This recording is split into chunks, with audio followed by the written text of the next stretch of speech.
Good morning. I'd like to call to order the open meeting for Thursday, October 2nd, 2025. I will now ask the Commission Secretary for information on today's agenda.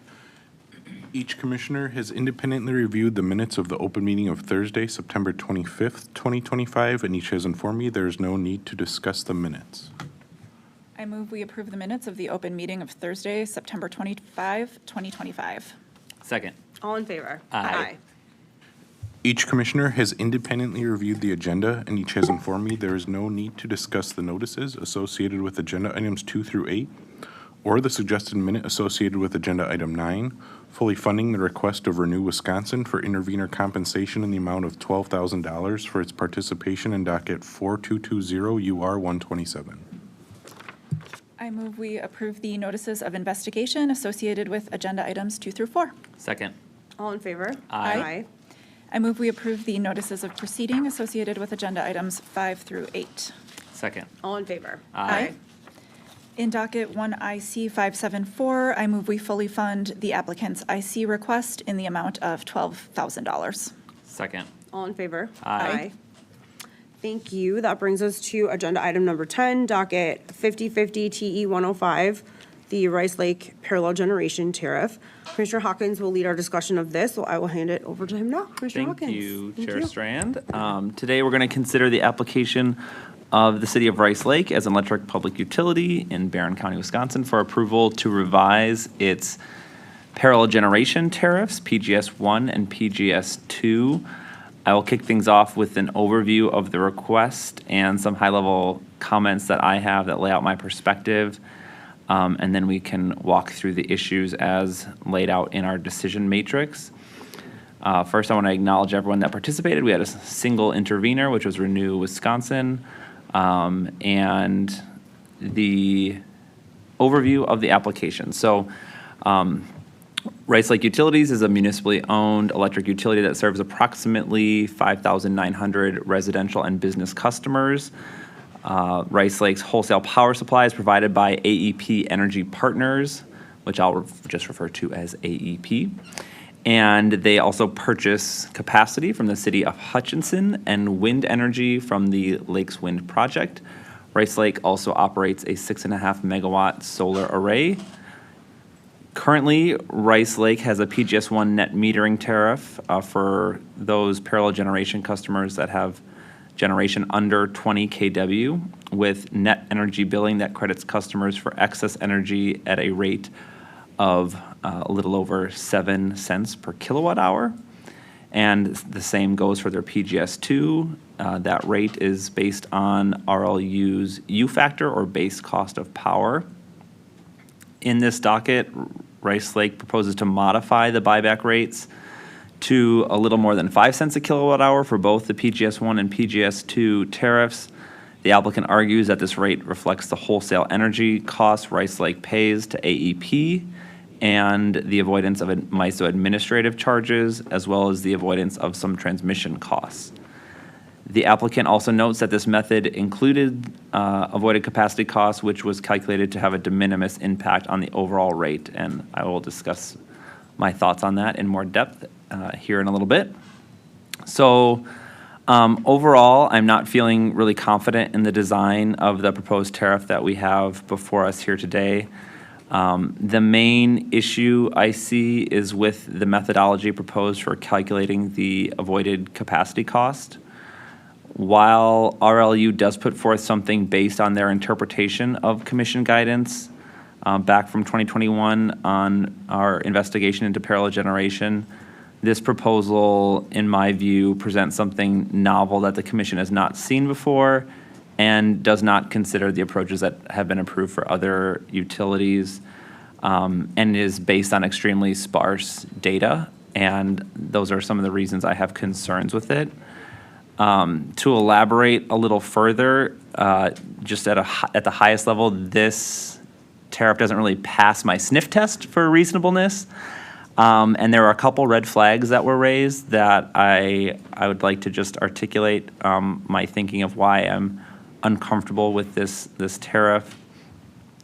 First off, the capacity price was calculated based on meter recordings for 2 single months and one or two different customers, and I fear this approach is going to create wildly volatile results for what the buyback rate is.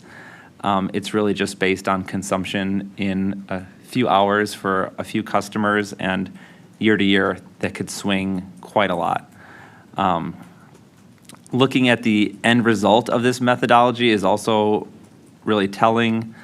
The capacity value that was calculated is orders of magnitude smaller than what is calculated for other utilities. So that was just a red flag, seeing a number that is orders of magnitude smaller for something that is theoretically the same. While RLU attempts to claim this is a utility-specific avoidable cost based on their contracts with their wholesale provider, the key drivers of system costs are the same for every type of utility. And there are certainly reasonable differences that can be calculated, and they do exist. I just don't think that this proposal has sufficiently demonstrated how it arrived at a reasonable difference between what we see for RLU and what we see for other utilities. In addition, the avoided transmission charges calculated in this proposal are 30 times larger than the avoided capacity costs that were calculated. It's noteworthy that both capacity and transmission costs are demand-based type of charges. They're based on peak capacity. And so it's pretty well understood that a much larger component of customer bills is the cost of capacity of having resources, and transmission is a smaller component. So to have those things reversed in the overall result was another red flag for me. So so overall, I was not convinced that the method for calculating the rate was reasonable, and we have a DM that we can work through if my colleagues have strong perspectives in support of the design or have a path forward to a design to modify it. I'm open to working through that. But if others share my concern or share staff's concern that this might not be ripe, given the de minimis impact of the tariff, I'm not sure if it makes sense for us to try to design a real reasonable tariff here in real time. So depending on where my colleagues are at, it might make more sense to reopen the record and gather some additional information perhaps. And I have a few suggestions or options for that, but at this point, I'll turn it over to my colleagues to see if they have any reactions to what I stated or initial opening comments before working through the DM. Chair Strand. Thank you very much for leading our discussion and for that introduction. I share a lot of your concerns with the proposed changes to the tariffs. I think that it's important to consider, based on some of the things that you said, first of all, that they don't have a lot of customers overall, and even fewer under these tariffs. And so not approving this tariff today doesn't have negative consequences. It just means that those tariffs would continue as written currently. And again, that impact, to your point about being de minimis, I agree, is fairly small, just in terms of the number of people or customers. I also think it's important for us to not impose a new rate design that we are kind of constructing together on the fly right now because of the difficulties in implementation that could entail. So I'm with you on all of those points, and that's how I feel about, trying to do something different right now. I am a little concerned about, laying it over and trying to get more information. I think obviously in certain circumstances that is absolutely appropriate, but we've had to do that a lot on these types of tariffs recently, and I think one of the messages that I hope is being perceived as loud and clear from us today is that we need applicants to do better on these and respond to data responses and requests substantively and to the questions that are being asked, because that's the information that our staff and therefore we are seeking in order to make the best informed decisions on these requests. And it's really hard for us to do that when we don't have that information. And I think, again, we see that today, we saw that last week, we saw it with another somewhat related PGS 1 and 2 tariff recently. So I am concerned about continuing to just lay over and reopen and kind of doing the work for them. Not for those reasons, and also just what that means for the accumulation of dockets stacking up and staff time to continue to dig into these things, to what end, right? And just the capacity on that front. So those are my thoughts on like approving versus designing on the fly today versus laying over versus just not approving. So again, this is important, and I'm glad we're having this conversation, and I appreciate all of the time that's gone into this thus far, but I don't think this is ripe, like you said, but I also don't think that we necessarily want to create more issues by pausing right now. So with that, I'll turn it over to Commissioner Nieto, but I'm more than willing to continue this discussion with you guys right now. Thanks to you both. I was at a similar position, coming in at not approving for a lot of the good reasons that you've both mentioned.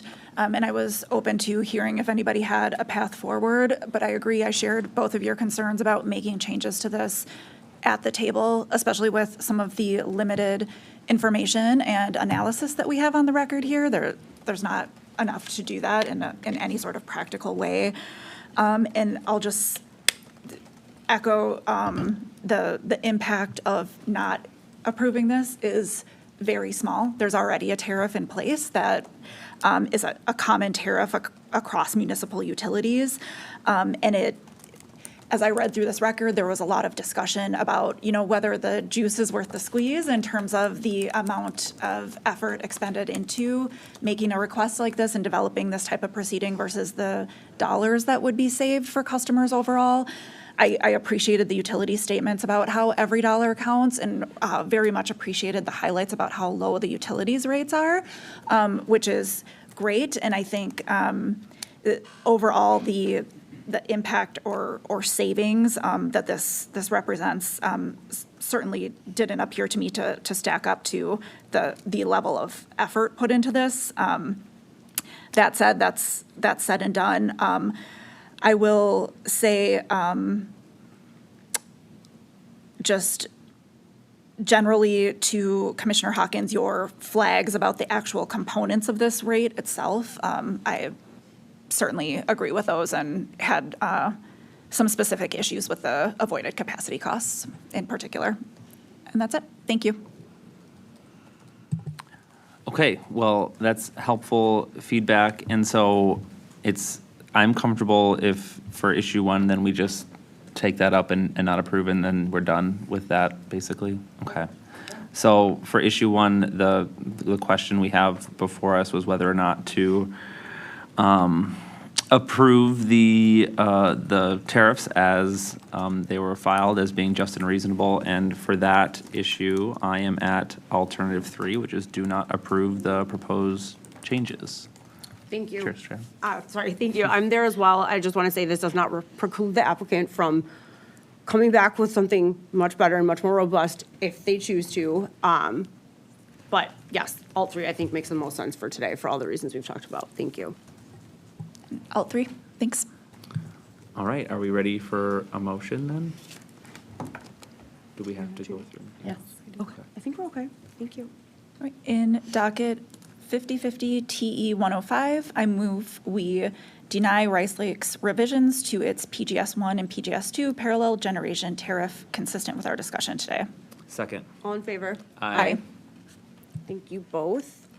Our last item for today is number 11, docket 6630 CG 139, the application of Wisconsin Electric Gas Operations WEGO, or the applicant, for authority to install approximately 33 miles of 24-inch and 30-inch steel natural gas transmission main in the towns of Brighton, Dover, and Norway, the villages of Rochester, Raymond, and Caledonia, the city of Oak Creek, and then those entities are located in Kenosha, Racine, and Milwaukee counties. This project is called the Rochester Lateral Project, or I'll also refer to it as the RLP.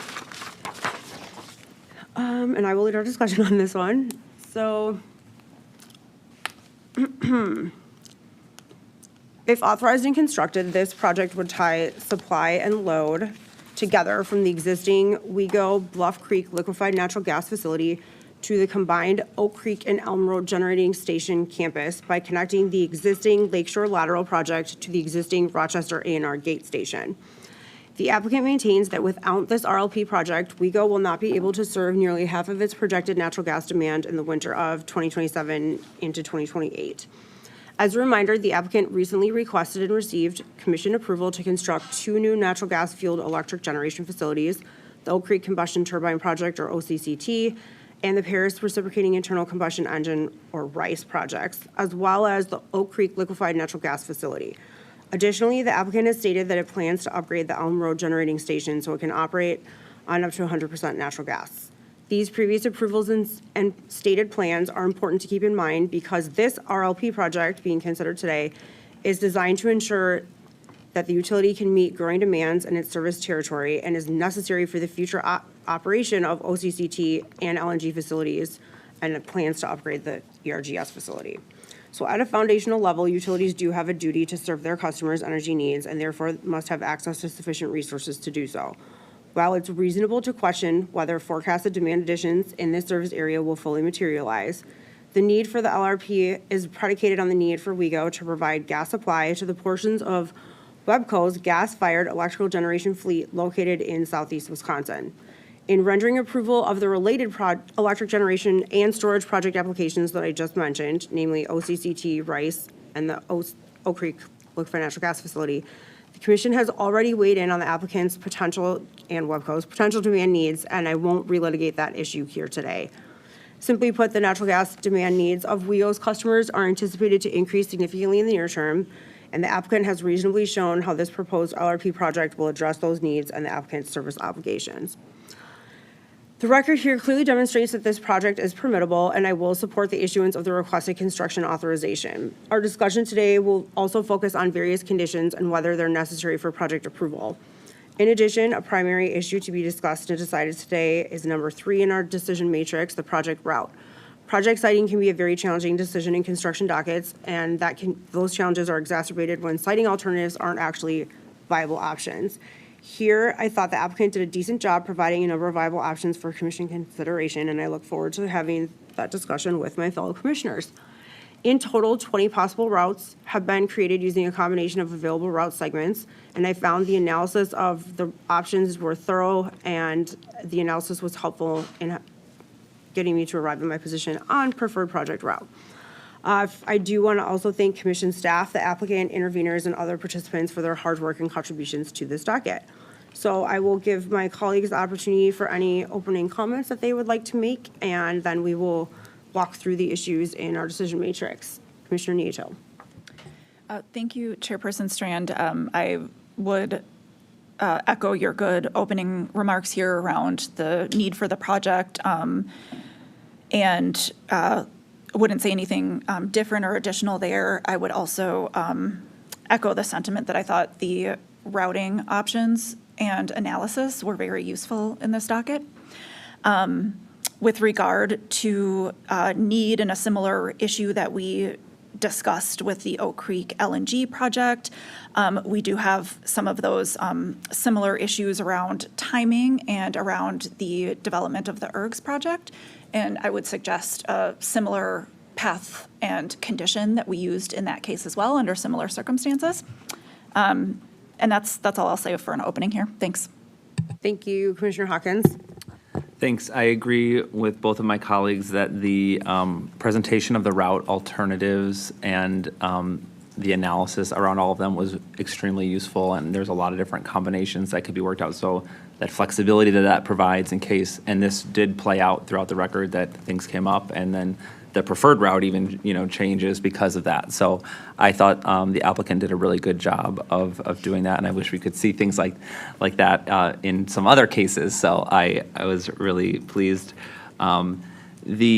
The other opening comments I wanted to make was that there were some public comments from legislators that represent the area, and a lot of the comments focused on the need for the demand. As Chair Strand said, those are things that we've already decided, and we won't relitigate those here. But one piece of the comments that I want to reassure the legislators about is that we are charged at the commission with ensuring that the costs are allocated appropriately to the right customers, and we protect customers with how we design rates. And the letter that was filed said that the utility will be the one that decides who is left holding the bag if this load doesn't show up and things like that. And that's not correct. We are the ones that are in charge of that. So I just wanted to reassure them that the fairness of rates and cost allocation is something that the commission has oversight of. And so we will certainly be doing that with these costs. We have a cost allocation item to decide later today, and we did in the generation cases as well. And so we are certainly focused on that. I know I am, and so I'll just leave it at that. And I also want to give a shout out to some of the other public comments. I thought some of the landowners in the area did a really good job presenting really thorough information of the impacts to their individual pieces of property. And that was really useful to me as I was analyzing the different routing alternatives. So I will leave it there for opening comments, and looking forward to discussing further. Thank you both for those. We will start discussing the issues now. Issue 1 asks if the proposed project, if constructed, will substantially impair the efficiency of Wisconsin Electric Power Company's gas operations or the applicant's service, whether it will provide facilities unreasonably in excess of the probable future requirements, or add to the cost of service without proportionally increasing the value or available quantity of service.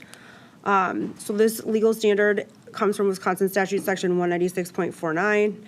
Under the statute, the commission may refuse to certify the project if it will do any of those things. So this is a relatively common standard in our dockets.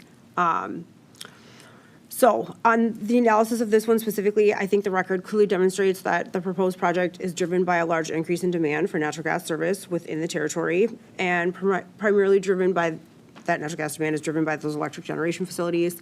I think the analysis provided here, which the applicant provided and then our staff were able to review and analyze, sufficiently demonstrated that the project is reasonable and that it does not do any of these three things within this statutory requirement. So for that reason, I am at alternative 1 for this, which would just be say no, that it won't do that, and then we can continue on. Commissioner Nieto. Thank you, Chairperson Strand. I was also at alternative 1 here, and for the same reasons that you've described. And this is something we can discuss later when we discuss the conditions, or we can discuss here, but as it pertains to some of the analysis under this item, I would suggest using a very similar order condition to the one that we used in the LNG regarding a notification to us if those firm deliverability requirements do decrease, or if there's some modification or decision not to pursue ERGs, and for the same reasons that we used that condition in the other docket. Yep, just super quickly on that, thank you. I support the addition of that. Once we get to the condition discussion, I have kind of an overarching introduction about where appropriate and applicable, the importance of having consistent conditions on related projects. And I think that that's a great catch and addition where it applies to those and it applies to this one as well. So I think whether it's included in issue 1 or maybe issue 5 when we get to the standard conditions, I think, again, I just want to be clear that I appreciate you bringing that up and do support the addition of that. Thank you. Commissioner Hawkins? Thanks. Yeah, I would support the addition of that wherever we take it up. I think that makes a lot of sense. I was also at alternative 1 that the project will not impair efficiency in all of the 3 standards that we are reviewing with this issue. I also just wanted to note that related to the certainty of the firm demand, that the applicant did provide responses to those concerns and analysis as to what the demand would be if the ERGS conversion didn't move forward. And so we were able to get some of that information in the record.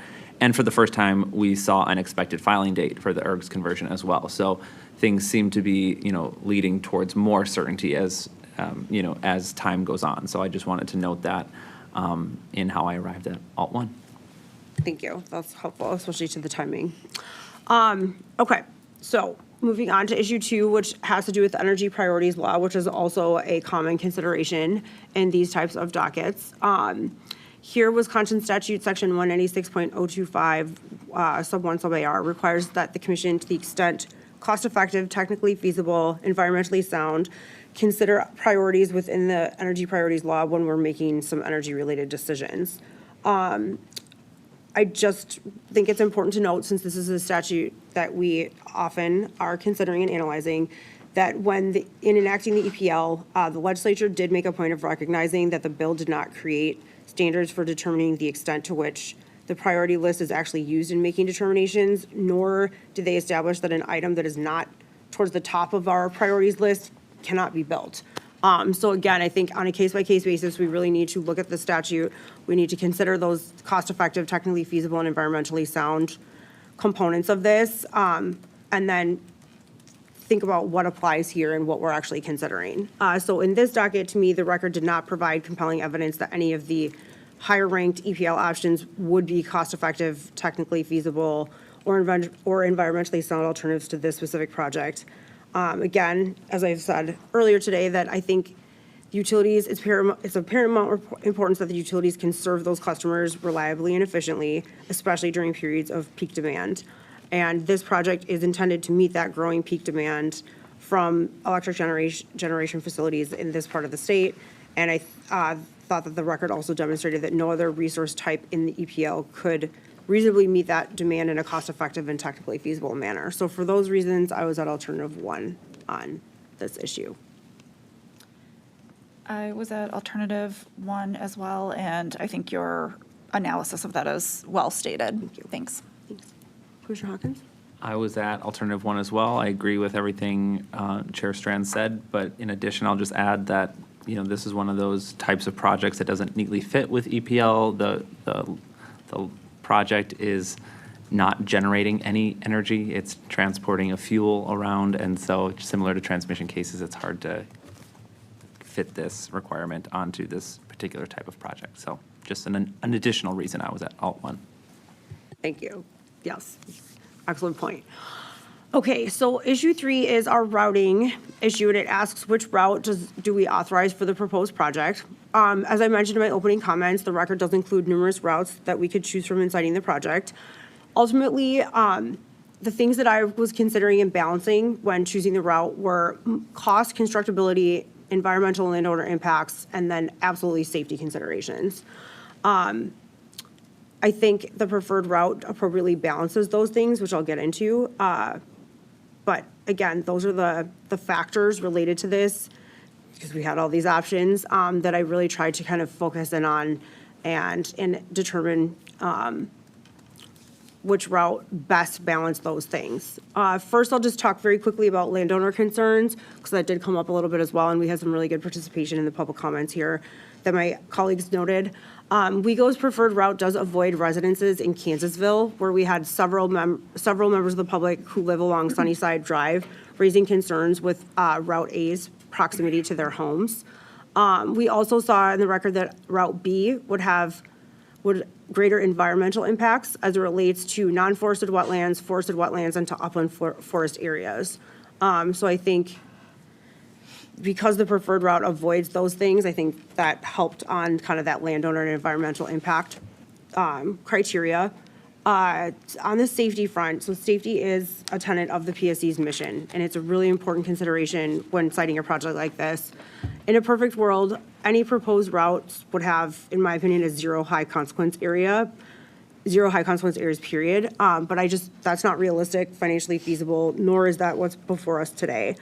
So in digging in on this HCA area, it's important to note that the 3 kind of predominant routes that we're considering did have HCAs associated with them.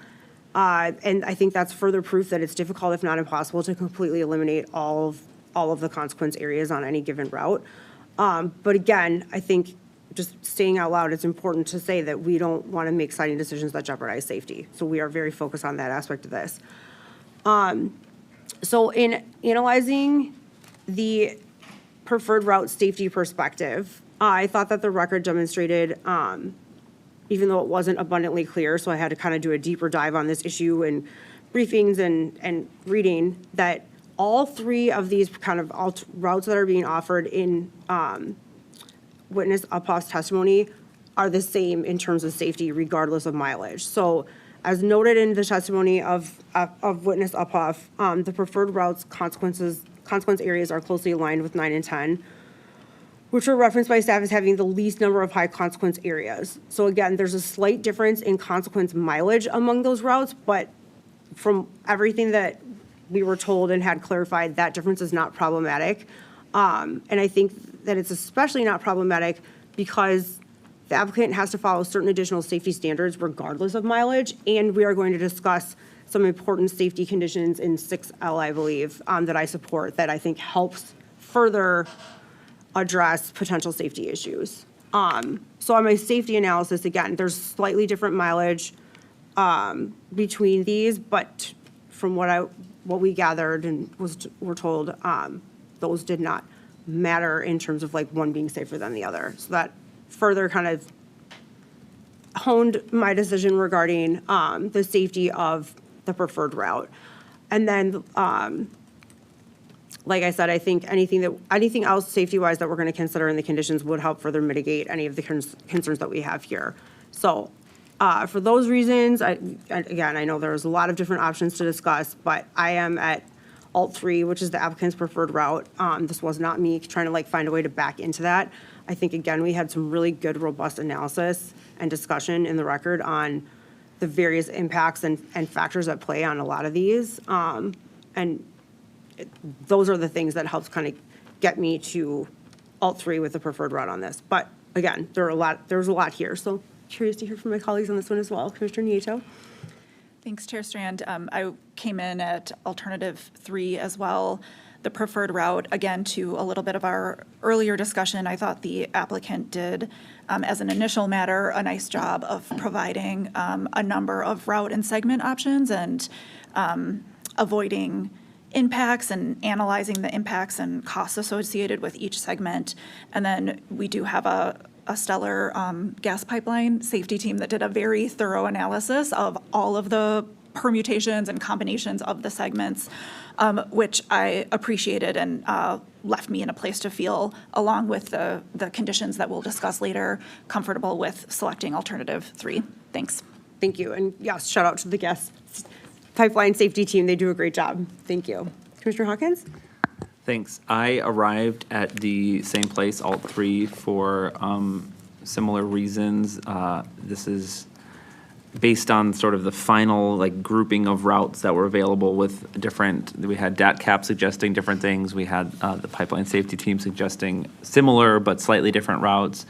The thing that sort of tipped me over the edge here was we were dealing with safety concerns about being in road right-of-way versus being in ag lands, and this preferred route kind of threads the needle in some areas. We're along the road right-of-way more than the ag, and then other areas we're out in the farm fields, and so it isn't an all-or-nothing approach, which I thought was kind of why it ended up in the scoring where it did. I think it kind of balanced itself out. And then as it relates to the big difference that the DATCAP route suggested, that route also would cross the largest water body that was of concern and was discussed by DNR and having potentially larger wetland or water body impacts. And so I thought the preferred route did sort of balance all of these things in a nice way. And again, I thought this was a really good example of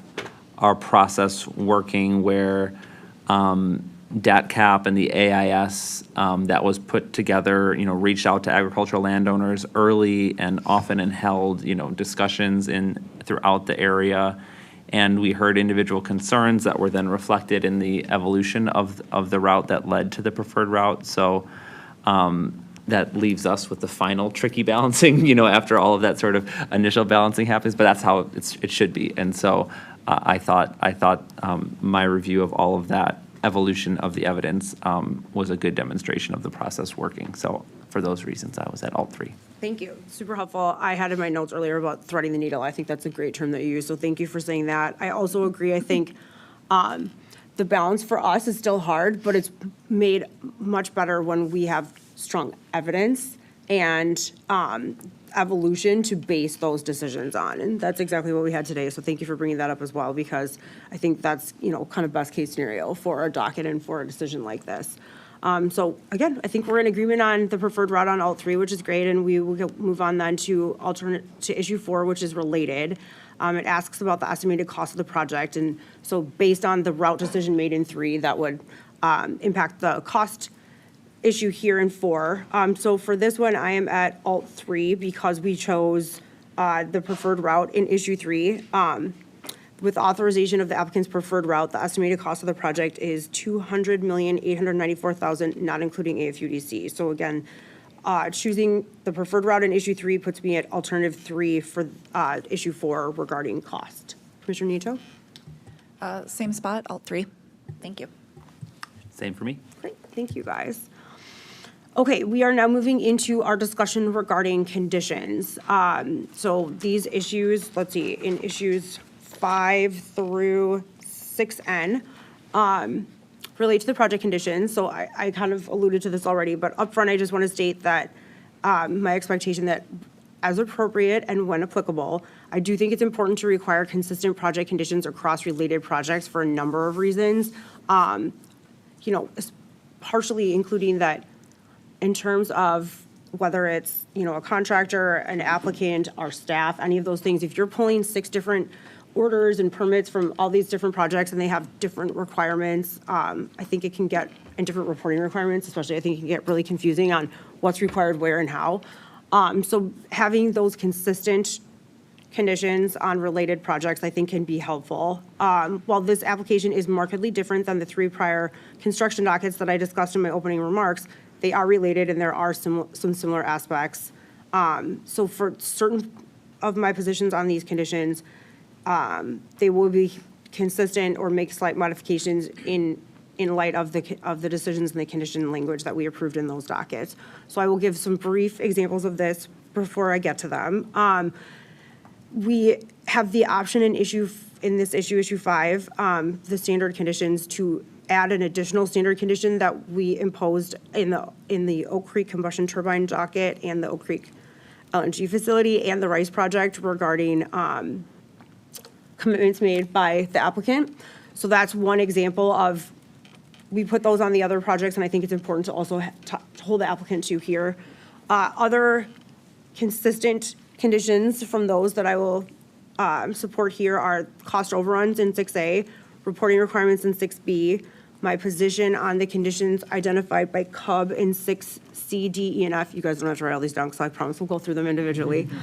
So those are some specific examples of just consistency on related projects. I will say, just on the CUB conditions, I do appreciate their work in developing these for our consideration. While my positions are the same place here that they were on those other projects, a lot of this was timing based and kind of, they were developed and, prior to the decisions being rendered in those earlier projects. And I think that there was, in the record here, an acknowledgement that, at this point, we're kind of past those and moving on to other, phases of these projects and more, I think, to your point earlier, Commissioner Hawkins, we have more information about kind of the plausibility of what's being proposed in terms of demand and the ERGS date and those kinds of things. So issue 5 asks what standard conditions should be attached to construction of this project to meet requirements of commission approval. So I am at a modified alternative 1 here, which would be all of the standard conditions listed A through O are necessary. And then that modification is this commitments language. So I'll just read it I'll read it aloud and then we can talk about it. All commitments made by the applicant in its application, subsequent filings, and the provisions of the final decision should apply to the applicant, any agents, contractors, successors, assigns, corporate officers, and any future owners or operators of the project. So again, this is consistent with the prior decisions in these related construction dockets. And I think that while this is usually imposed in an electric construction docket, I think this is relevant enough to be applied here, even though this is kind of, like you said, more transmission than discussion. than construction. And I think it's important to hold any of these commitments, you hold the applicant to those things here, just as we have on those other projects. So for that reason, I am at that modified alternative 1. So it would be A through O, and then adding that other standard condition that I specifically read. Commissioner Nieto? Thank you, Chair Strand. I'm in the same spot, modified alternative 1, supporting adding the commitments language, and I appreciate your discussion of consistency and agree with that. Thank you. Would this be the appropriate time or place to add your reporting requirement that we had from the other related projects regarding demand and? We could add that here or as one of the following project specific. Okay.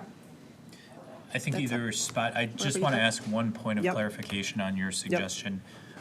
Did you want it to read corporate officers or corporate affiliates? Affiliates is fine. I probably Okay. said it wrong. Yes, corporate affiliates is fine. Thank you. Just wanted to make sure Yeah. when we're talking about aligning. Yeah, it, so. just have it, same language here that we have on the other ones. All right, thank you. Thank you. We can do it at project specific. We can just make sure to add it. Okay, Sounds good. perfect. Thank you. Thank you. Commissioner Hawkins? And I am in the same place, support the additional condition, and I read it as an Alt 2, not a Ooh. modified Alt 1, but There you go. that's fine. We can interpret that language all day long, so. Yeah, just the sum or all, right? I'm like, yes. it's all plus. Yes, exactly. Yeah, okay, So, great, thank you.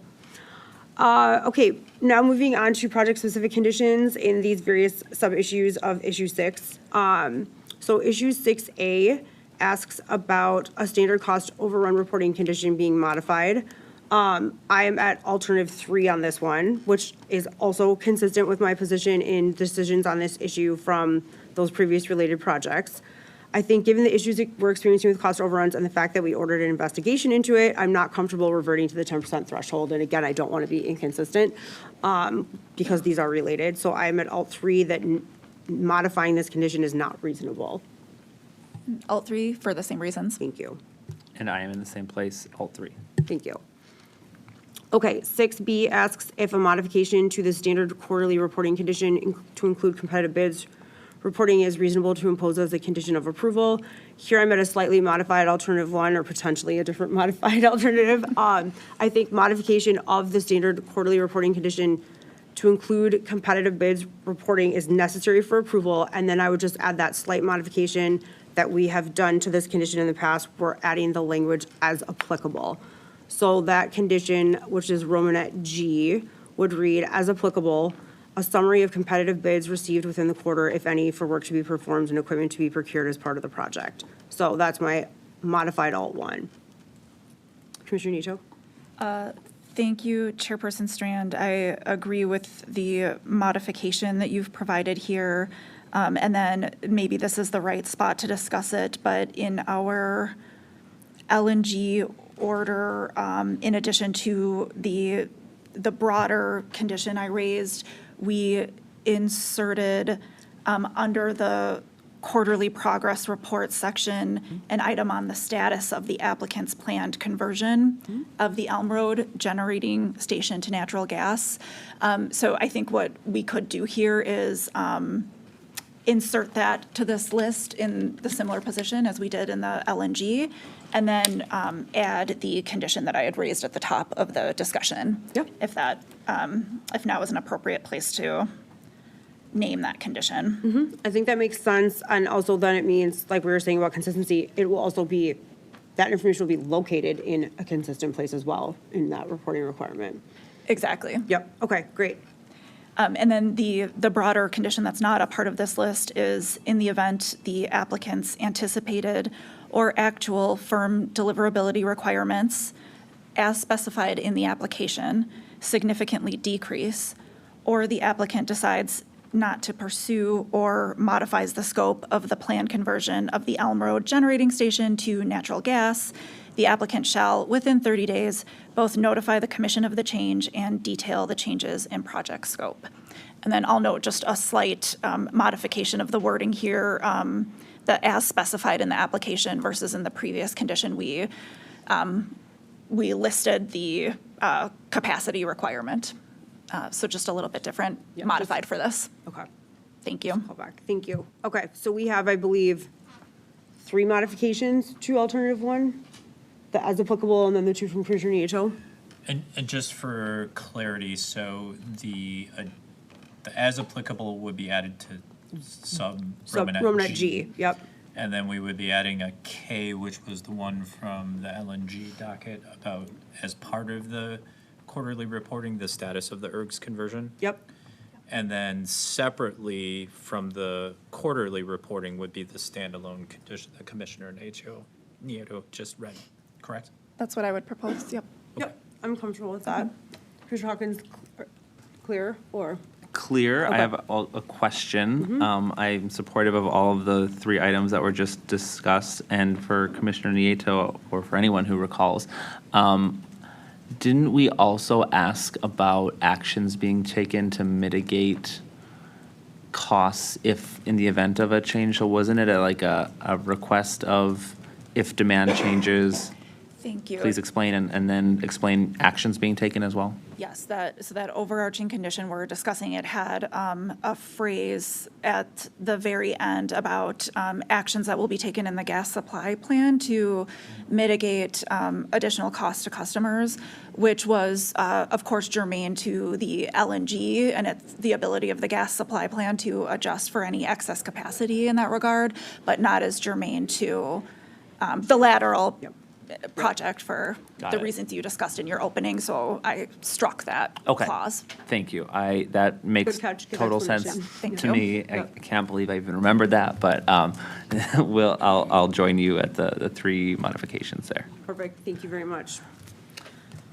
Okay, moving on to 6C, as I mentioned, so 6C through 6F are these CUB conditions. And again, to be consistent with our decisions on the related projects, which is not to say that we are being dismissive of these, but to be consistent and based on our decisions there, I'm at alternative 3 for all of these. So the first one is just the cost cap recovery condition. So I'm at alternative 3 for this one. Again, we're on a construction docket, not an acquisition docket, and so this is just not something that I think needs to be imposed here. I will just keep moving. 6D asks about changing an order condition for a condition to make it a condition of approval regarding cost overruns. I think some of these things can absolutely and should take part of our investigation, so I'm at all 3 on that one.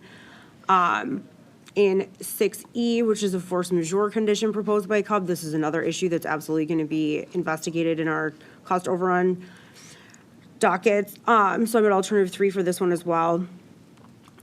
And then 6F asks about cost overrun or schedule delay thresholds. And again, this is not anything that I think we need to take up at this point, but I look forward to CUB's participation in the cost overrun investigation in general, and also specifically on some of these things that they've proposed. So I'm at alternative 3 on this one as well. I was at alt 3 on all of those items as well for the same reasons, and would echo your looking forward to the generic investigation, and thanks for all the good information that we have to get started. Perfect, thank you. Commissioner Hawkins? I was at alt 3 for all 4 of them as well, and I'll just note on 6F that even without those thresholds in place, we do have an ability to get information with staff through data requests, and the action we took earlier on choosing not to modify the condition on reporting and when that happens is at the original approved cost. And so we do get insight into that right away. So even though we're not taking these up and we have the generic investigation going on, we still, through our original processes, have oversight on this particular item. So I just wanted to flag that. Yep, thank you, especially because we don't have that 10% now, right? So it's like, if it's over, they have to tell us within 30 days. Yep, great, good point, thank you. Okay, so 6G is a cost allocation condition that Commissioner Hawkins also kind of discussed earlier in his comments, especially about the importance of the commission's role in that aspect of this project. Here, I was at an alternative 2, which was that this condition is necessary with a slight modification. My modification is just based on timing, because it's not certain that the project costs from this project will be considered in the applicant's next rate case. which is how the proposed condition reads now. I would just modify that to say, to take out the next rate case language and just say a future rate case proceeding. Not only is that a little more flexible based on timing, but it's also consistent with the language that we've used regarding future proceedings on other, not just related projects, but other decisions in general. So the new language would read, the applicant shall provide in a future rate case proceeding information detailing how it developed its cost allocation methodology for this project. So with that, I am at an alternative 2. I'm at alternative 2 as well, and support those same changes to a future rate case. Thank you. Thank you. I am at alternative 2 as well. I have an additional modification that I'd like to talk through. I'm comfortable with a future rate case language that Chair Strand just explained. I would like to add a sentence beyond what's noted in our DM, and just to give greater guidance as to what I would like to see in the information provided. And so specifically, the language, I'll just read it as I have it written here, and we can discuss on the back end. But I was suggesting that we should add, information should include projections of allocation to natural gas system customers, Oak Creek CT, and ERGs throughout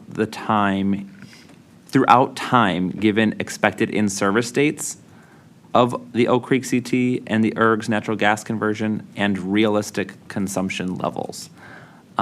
So basically, the cost allocation throughout time, because these facilities will not all start on the exact same day at the exact same time when the pipeline is in place. So a realistic assessment of how those costs get allocated once this project is complete, and then also a realistic assumption on the usage of gas by those facilities. In this record we had today, there was a great conversation. Staff had a data request that got some of this analysis in there, and I noticed that it was assumed in the examples and the back and forth that those facilities were running at 60% of their max nameplate capacity all the time in the cost allocation, and that's different than what we saw in the application for the generators. So I'm hoping in the cost allocation information we receive through this condition, we get some coherent analysis that sort of pieces all these things together in a reasonable way. So that's why I wanted to add that piece. I can read it again. I kind of went into further explanation after stopping reading, so I'm sorry if that was confusing, but. No, and I'll have you read it again just to make sure that we're capturing it. I think, and again, we can see how you say it, but I think the point is, I mean, I understand the point absolutely, and I think it's important, but I think, making sure that it's including but not limited to, right? Yes, yep. In terms of the types of information that we want in that future rate proceeding regarding cost allocation, and then just in general to restate, the more specific we can be about the types of information that we would like to see, I think the better informed our decisions are on these things when they come before us, which I think is probably your overarching goal here. Yes, Okay. well said. No, yeah, thank you. Okay, if you don't mind just restating it again, and then we can make sure that we're all on the same page with that one for 6G, and since we're modifying it. Great, so it would be the addition of a second sentence that says, information should include projections of allocation to natural gas system customers, the Oak Creek CT, and ERGs throughout time, given expected in-service dates of the Oak Creek CT and the ERG's natural gas conversion, and their realistic or expected consumption levels or projected consumption levels, something like that. Realistic seems a little snarky. Well, and vague. Yes. Like what's realistic? Yes, expected consumption levels, maybe.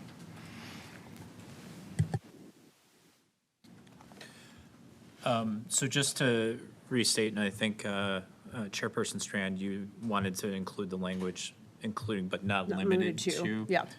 So I inserted that, so I would have, information should include but not be limited to projections of allocation to natural gas system customers, the Oak Creek combustion turbine, and ERGs throughout time, given expected in-service dates of the Oak Creek combustion turbines and ERG's natural gas conversion and their expected consumption levels. I'm comfortable with that language as well, and I also appreciate it. I just think it's a good opportunity for upfront transparency about what we would ask about and like to see anyway, so thank you. Great. One less data request. Yeah, yes, exactly. And you got the rate proceeding language as well, that other modification? Yes. Perfect. Okay, so I think we're good on 6G. Thank you both. Moving to 6H, which asks about whether the applicant should be required to hire an agricultural inspector for the duration of the project. So this was a DAT cap proposed condition. I am at alternative 3 here because to me, it was not clear from the record what additional value this requirement would add to the project. As you've heard me say before, I'm concerned about anytime we impose overly burdensome conditions that are also duplicative without much of a demonstrated benefit. So again, I didn't see a lot of justification in the record. We already added that condition in the standard conditions under issue 5 that all commitments made by the applicant in their application, subsequent filings, et cetera, shall apply. And the applicant has already committed here to hiring an agricultural inspector. And I think that that commitment appropriately, they're held to that commitment in this condition we added to issue 5. And also my position at alt 3 here does not preclude DACAP from working with the applicant to develop the requested reporting. And, you know, they're more than welcome to have those conversations, but I don't think requiring this AI is specifically necessary to kind of continue the conversation on the concerns that have been addressed. And I also, like our routing discussion, feel that a lot of appropriate attention and think that a lot of the issues in the AIS raised by DACAP have been addressed by the applicant. So for those reasons, I'm at alt 3, but curious to hear what you guys have to say about that one. Commissioner Nieto. On this one, I was initially coming in at alt 1, but considering some of the same items that you mentioned, that there are several items here that I think are already being voluntarily committed to, and some of it comes down to where we draw the line in terms of something rising to the level of being a specific PSC order point in one of our order and something being a commitment. I'm comfortable enough on this one that I could also join you on 3 in light of the fact that the commitment's been made. Okay, thank you. Commissioner Hawkins. I am at alt 1 on this one. I understand that the commitment was already made and don't want to be repetitive. I think one factor or the factor for why I ended up at alt 1 was there was in the public comments just a lot of distrust in the teeth that even our orders have on making the utility work with impacted landowners on things like drain tilage repair and decompaction and things like that. And so I think deferring to the commitment by the applicant is even one step removed from that. We had landowners proposing their own contractual agreements, and so I think having DATCAP involved in that reporting is as far as we can take it, and I don't want to take a step back from that as it relates to ensuring that impacted landowners have an agricultural inspector that works with our fellow government agencies appropriately and reports the way that they would like to see it, and doesn't leave it to just the commitment of the utility, because there was some skepticism of that expressed and some past projects where it seemed to not go as well as it could. So I think for those reasons, that's why I was at alt 1. Thank you. I understand what you're saying. Frankly, and I don't disagree with what you're saying, I don't think that the way that what DATCAP has proposed and how they've presented that here is actually clear on what that the reporting requirements that they're attempting to insert here will actually address those things. Like, what you're bringing up are good points. It is not clear to me that this condition will actually address those concerns. Similar to what Commissioner Nieto said, I do worry about loading these kinds of DATCAP-specific project conditions in, and what that means kind of going forward and creating expectations about the level of input and how much changes can be made.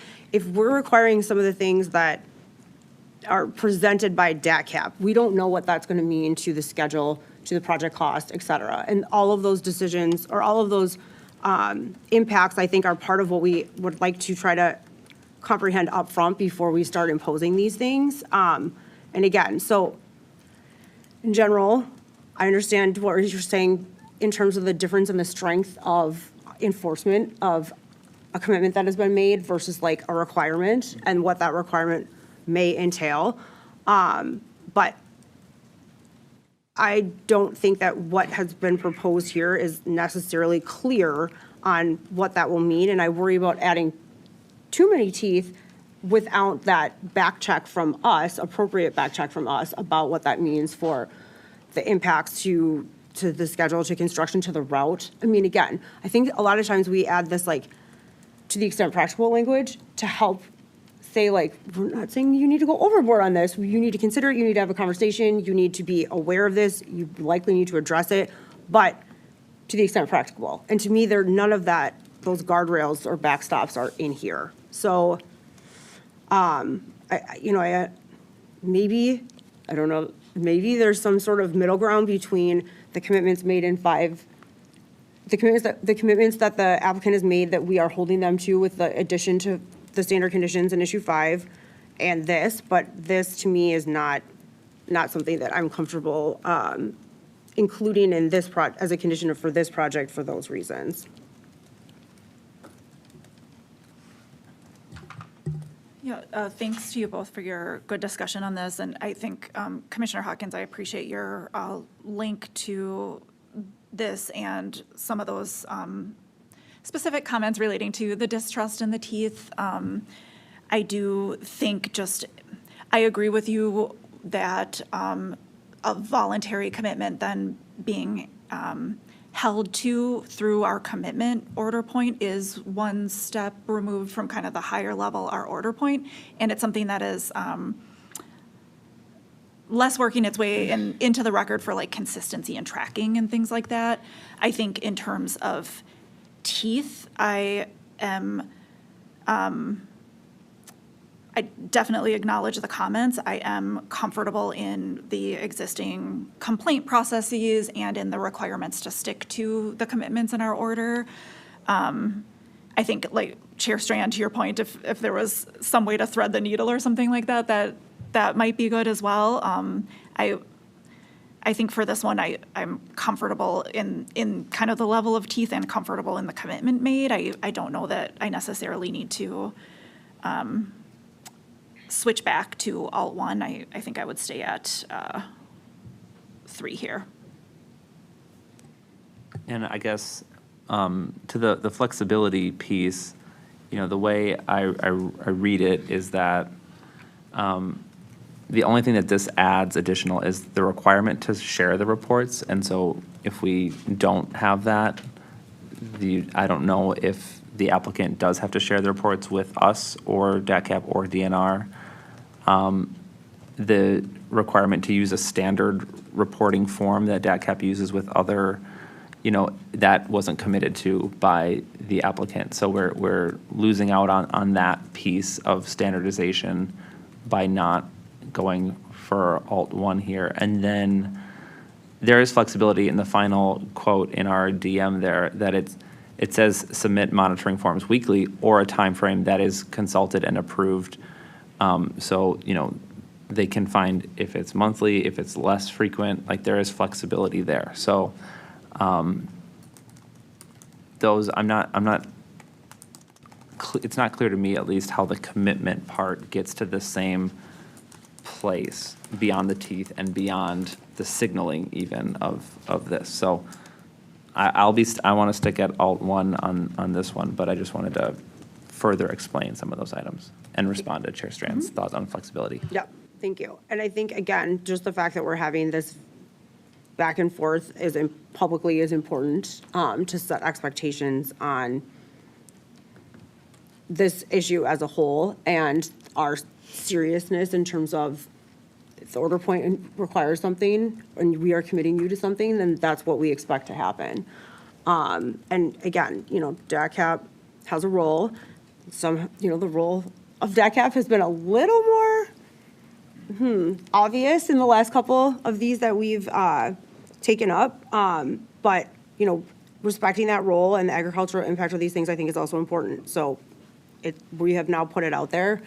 And that expectation has been established and it needs to be carried through, basically.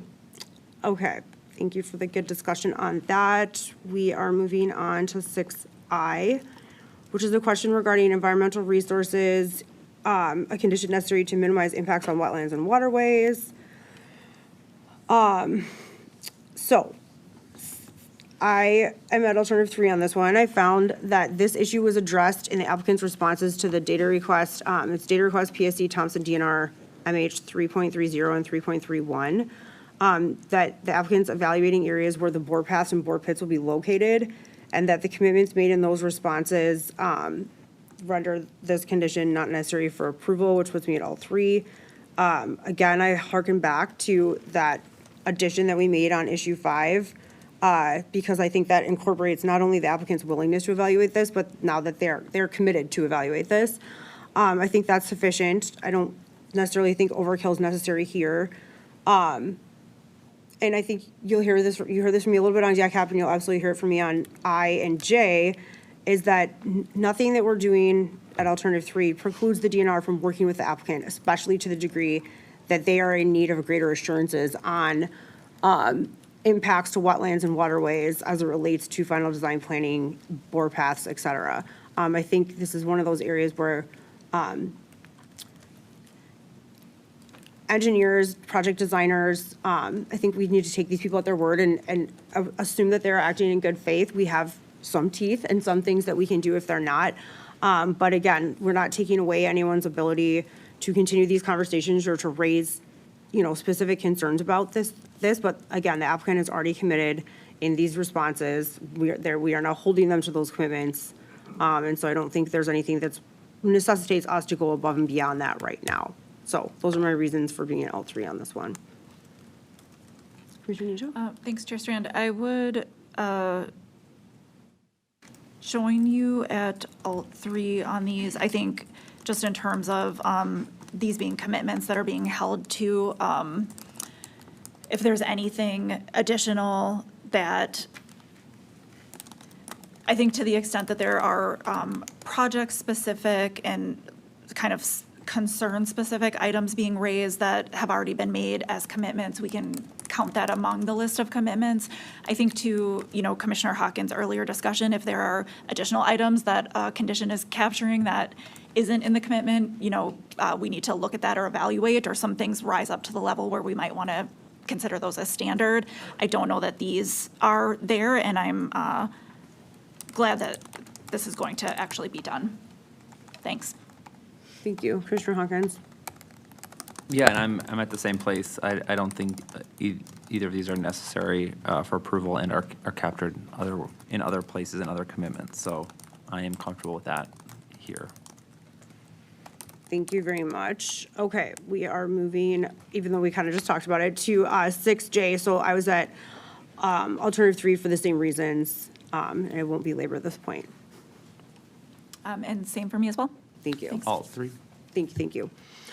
Okay, 6K asks if the following environmental resources order condition to avoid and minimize impacts to DNR properties during construction and post-construction is necessary. I actually was at alternative 1 on this one, and I think it's necessary for approval. This is different to me. This is a DNR specific property, and it's project specific. I trust that the agency knows what's best for their property. I appreciate that they have, that they brought this to the record's attention. I think it's important that we are intending to avoid and minimize the impacts to DNR properties along with other things during construction and post-construction. And to me, this is an appropriate project-specific condition to ensure that that happens. And so for those reasons, I was at alt 1. I'm at alt 1 on this one as well, for the same reasons. Thank you. Thanks. And I am at alt 1 on 6K as well. Thank you. Okay. 6L, which we kind of alluded to earlier, are project-specific conditions related to final design and construction of the project. And these are very safety focused, and I really appreciate witness commission staff Uphoff's contributions here. I think it's really important that we're considering all these things. Like Commissioner Nieto said, we're very fortunate to have a strong pipeline safety team as part of our group, our team here at the PSC. So I'm absolutely very supportive of including all of these for this project. I would make a slight modification to number 13. I appreciate the consensus here, first of all. So my only issue with 13 is that, it's my understanding that the proposed CIS would not necessitate 30 miles of continuous wire, even though it appears that the applicant believes would be the case. So my modification would just be, the applicant shall work with commission staff to implement, to the extent reasonably possible, the performance of a close internal survey, CIS, along the entire length of the buried pipeline following commissioning to assess the effectiveness of the cathodic protection system and to determine appropriate locations for permanent test stations. So we'll just be adding that little clause at the beginning based on maybe this, and I don't mean to minimize, but kind of the difference of opinion regarding what the CIS would necessitate and what it wouldn't. But other than that, Alt 1 with that slight modification. I was at alternative 1 for this one as well. I can join you on your modification as long as I think to your point, the expectation is that this will still be completed, and the point of the modification is more to clarify that we're not talking about the length that the applicant interpreted it to mean, essentially, right? Yep, Yeah. exactly. Thanks. Thank you. I was originally at Alt 2 on this one, related to number 13, and so I think your modification is helpful for me. It wasn't clear, given the difference of opinion, that 13 was completely necessary. The applicant, I thought, raised some good points as to the actionable nature of some of the findings of that type of full-length survey, and also some potential concerns with the changing ground conditions and the validity of the results. So that was why I was originally at 2. I think your proposed modification to 13 is helpful, and I can join you at Alt 1 with that modification. Thank you. Yeah, just kind of building in some flexibility on that, given the uncertainty that, okay. But also, to Commissioner Nieschel's point, not getting rid of it altogether. Okay, great. So modified Alt 1 for that one. Do you need the language restated, or do you have it? So it would just be adding at the beginning then that kind of the applicant shall work with commission staff to implement, to the extent reasonably practicable, the performance of a closed interval survey, and then the rest of it would remain the same? Okay. Yep. And yeah, either possible or practicable, whatever standard language we've been using. Okay. Yep, for that word. Thank you. Okay, issue 6M asks if the following if a project-specific condition for using ACVG, DCVG surveys is reasonable to impose. I am at alternative 1 on this one.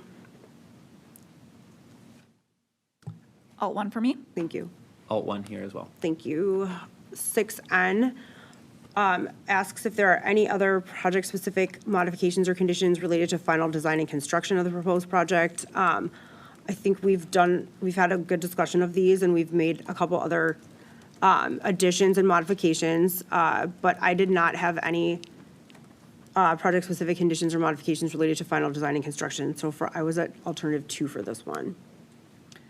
I was at alternative 2 as well, and we've had a lot of discussion of voluntary commitments and commitments made in data requests, and just would note the compensation for crop reductions and commitments to other agricultural BMPs here as well. Thanks. Thank you. And I was at alternative 2 as well. Thank you. Okay, issue 7 asks if the commission complied with the Wisconsin Environmental Policy Act, or WEPA, pursuant to Wisconsin Statute Section 1.11 and Wisconsin Administrative Code Section PSC 4. Here I was at alternative 1, that yes, we complied with WEPA. I am at alternative 1 as well. Yes, the process has complied with WEPA. And I would just note that I don't agree with the arguments on segmentation and independent utility purpose here for this project at all, so thanks. Thank you. Commissioner Hawkins? I am at the same place. Alt 1, we did comply with WIPA. I also, in addition to agreeing with what Commissioner Nieto just raised, just wanted to clarify, we had an intervener basically called to question the process based on, I think, a misunderstanding of what the EA process is and what a predetermination letter does. And so I appreciate that the issue was raised. I followed up with staff and got a greater understanding of all of the different expectations for the EA process.